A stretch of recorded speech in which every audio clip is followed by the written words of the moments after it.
আসসালামু আলাইকুম রহমতুল্লাহ। সুপ্রিয় দর্শক, গতকাল ঈদের দিন বিকালে ডক্টর মোহাম্মদ ইউনূস সকল দলের নেতাকর্মীদের সাথে সাক্ষাৎ করেছেন, ঈদের শুভেচ্ছা বিনিময় করেছেন এবং বাংলাদেশে যেগুলো হিন্দু সম্প্রদায়ের দল আছে, হিন্দুদের দল আছে, খ্রিস্টানদের সবগুলো নেতাকর্মীদের সাথে তিনি সাক্ষাৎ করেছেন। এই বিষয়টা আমার কাছে খুবই ভালো লেগেছে।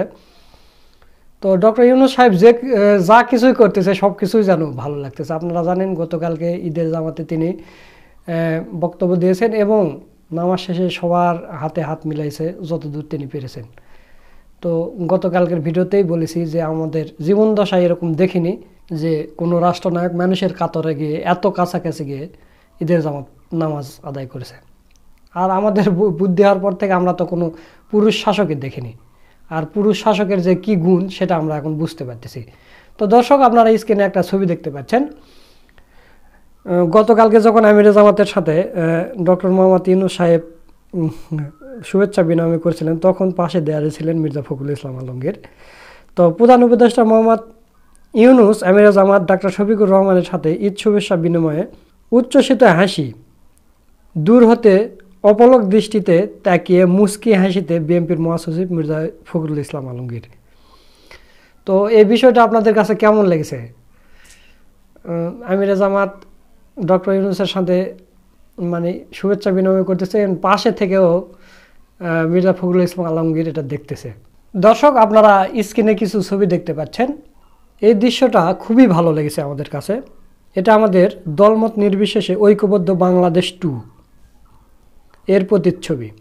পরস্পরের তুমুল সমালোচনা করব, আবার দিন শেষে একসাথে বসে আনন্দ ভাগাভাগি করব। এটাই আমাদের নতুন বাংলাদেশের রাজনৈতিক সৌন্দর্য। এই কাজ বিগত আওয়ামী লীগ সরকার করতে ব্যর্থ হয়েছিল, কিন্তু ডক্টর মোহাম্মদ ইউনূসের সময় আমরা সেটা দেখতে পাচ্ছি যে জামাত বিএনপি সব সময় যেহেতু বিরোধী দল, একে অন্যের মানে সমালোচনা করবে, আবার দেখা যাচ্ছে যে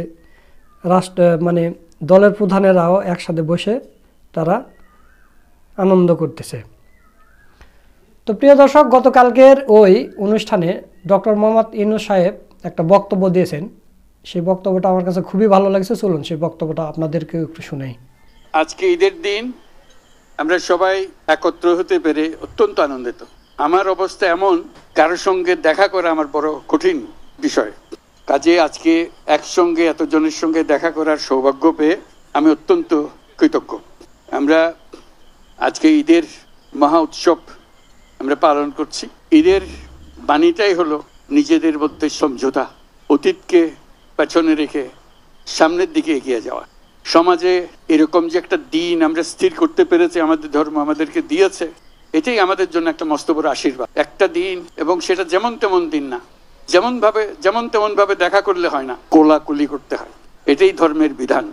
আমরা কোলাকুলি করি, সবাইকে আপন করে নেই। আজকের দিনটা আপন করে নেওয়ার দিন। আমরা সেই বাণী আমাদের মনে ধারণ করে প্রত্যেকে যেন পরস্পরকে ধারণ করি। যত রকম দূরত্ব ছিল সেই দূরত্ব থেকে আমরা সরে আসতে পারি।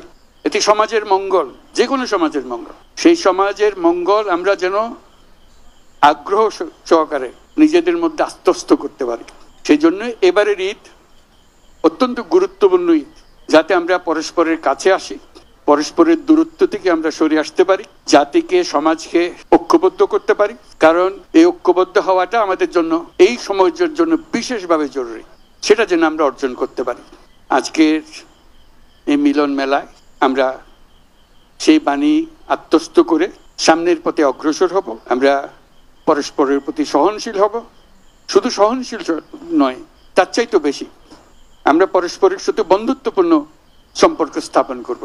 এর মাধ্যমেই সমাজে শান্তি আসে। বাংলাদেশে শান্তি অত্যন্ত জরুরি, সে কথাটা যেন আমরা মনে রাখি, প্রতিদিন মনে রাখি। আজকের দিনটা আমরা প্রতিদিন স্মরণ করি। আমরা দেশে শান্তি চাই, যাতে মানুষ নিজ মনে নিজের আগ্রহে দিন চলতে পারে, কারো ভয়ে কোনো ভয়ে ভীত হয়ে তাকে চলতে না হয়। আমরা সবাই সবার মঙ্গল কামনা করি, জাতির জন্য শান্তি চাই এবং পৃথিবীর জন্য শান্তি চাই। আমরা সারা পৃথিবীর জন্য আমরা শান্তি চাই। Your Excellencies, I'm just emphasizing that this is a day for unifying the nation, unifying the people, so we can overcome all our distances, all our differences, and build up unity among us. And the nation needs that unity, particularly this time that we are passing through our history. It's very important. So I hope you will help us to build this unity and move forward. Bangladesh deserves more. Bangladesh has a future which has not been explored. We want to explore that. We want to make that future come true. So that's where it begins. Unifying the nation, building the nation to move forward. Let's do that. Thank you very much for your patience. Eid Mubarak again. Thank you. দর্শক, আপনারা doctor Yunus সাহেবের বক্তব্যটা শুনলেন। তো এই বক্তব্যটা আপনাদের কাছে কেমন লেগেছে তা কমেন্ট করে জানিয়ে দেবেন। তো এখন গতকালকের এই দুইটা নিউজ আপনাদের দেখাবো, দেখে আজকে ভিডিও শেষ করব। দর্শক, আপনারা স্ক্রিনে দেখতে পাচ্ছেন, মহোদয় আমার সর্বোচ্চ অভ্যর্থনা গ্রহণ করুন, ডক্টর ইউনূসকে ঈদ শুভেচ্ছায় নরেন্দ্র মোদী। তো নরেন্দ্র মোদীও এখন ডক্টর ইউনূস সাহেবের সাথে না পেরে এখন ঈদ শুভেচ্ছা জানাচ্ছে। প্রচুর পরিমাণে বিরোধিতা করেছে, মানে ইউনূস সরকারকে ব্যর্থ করার বহু চেষ্টা করছে। আপনারা জানেন যে দেশ স্বাধীনের পরপরেই কিন্তু ভারত থেকে পানি ছেড়ে দেওয়া হয়েছে। পানি ছেড়ে দেওয়ার পরে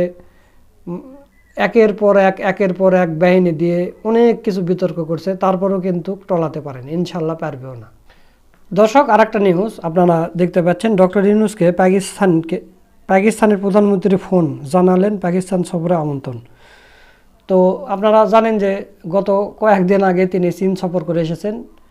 এরপর পাকিস্তানের প্রধানমন্ত্রী ফোন করে সফরের জন্য আমন্ত্রণ জানাচ্ছে এবং নরেন্দ্র মোদীও কিন্তু হাসিনার কাছ থেকে ধীরে ধীরে সরে আসতেছে এবং কঠিন চাপে পড়েছে। ডক্টর মোহাম্মদ ইউনূস যে কী আন্তর্জাতিক খেলোয়াড়, আপনারা সামান্য একটু বুঝতে পারবেন যে রয়ের উপর যখন আমেরিকার নিষেধাজ্ঞা দিল না, সেটা কিন্তু ডক্টর ইউনূসের ইশারায় হয়েছে। তো যাই হোক, পরবর্তীতে আমরা অনেক কিছু আরও দেখতে পাবো। তো সব মিলিয়ে আজকের এই ভিডিওটা আপনাদের কাছে কেমন লেগেছে তা অবশ্যই কমেন্ট করে জানিয়ে দেবেন, আর ভিডিওটা ভালো লাগলে শেয়ার করবেন। সকলকে ধন্যবাদ। আসসালামু আলাইকুম রহমতুল্লাহ।